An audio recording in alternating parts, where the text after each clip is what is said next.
সহজ সরল ভালো রাজকুমারীকে ফেলে শয়তান রাজকুমার গাড়িতে করে অন্য একটি মেয়েকে নিয়ে সেখান থেকে চলে যায়। এইসব দেখে রাজকুমারী সহ্য করতে পারছিল না, সে কান্নাকাটি শুরু করে দেয়। হঠাৎ করে সে অতিরিক্ত কান্নার ফলে অন্ধ হয়ে যায়। হঠাৎ করে সেখানে একটি গরিব ছেলে চলে আসে এবং সে রাজকুমারীকে সহানুভূতি দেখায়, রাজকুমারীকে বোঝাতে চায়, কিন্তু রাজকুমারী সেই শয়তান রাজকুমারকে ভালোবাসছিল। হঠাৎ করে সে রাস্তার মাঝে চলে আসে এবং গাড়ির নিচে পড়তে যায়। তখন সেই ছেলেটি তাকে বাঁচায়, কিন্তু সে কোনো কথা গ্রাহ্য না করে সে অন্ধ মানুষ আঁকতে আঁকা হাঁটতে থাকে রাস্তায়। হঠাৎ করে একটি ফুলের টব তার মাথায় পড়তে যাচ্ছিল, ছেলেটি তাকে বাঁচায় এবং সেই টবটি তার মাথায় পড়ে যায়। রাজকুমারী কোনো কথা গ্রাহ্য না করে সামনের দিকে এগিয়ে যাচ্ছিল। হঠাৎ করে সে একটি পুকুরের পাড়ে চলে আসে। ছেলেটি অনুনয় বিনয় করে বলে, হঠাৎ করে সেই পুকুরের পানি থেকে একটি পরী চলে আসে। ছেলেটি বলে তার চোখ ফিরিয়ে দিতে, কিন্তু পরীটি বলে যে তার চোখের বদলেই সে একমাত্র রাজকুমারীর চোখ ফেরত দেবে।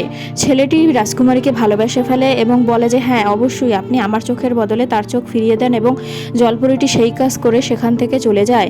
হঠাৎ করে সেই রাজকুমারী চোখে দেখতে পায় এবং সেই শয়তান রাজকুমার সেখানে চলে আসলে স্বার্থপর রাজকুমারীটি তার সাথে সেখান থেকে চলে যায় এবং অন্ধ ছেলেটি সেখানেই পড়ে থাকে।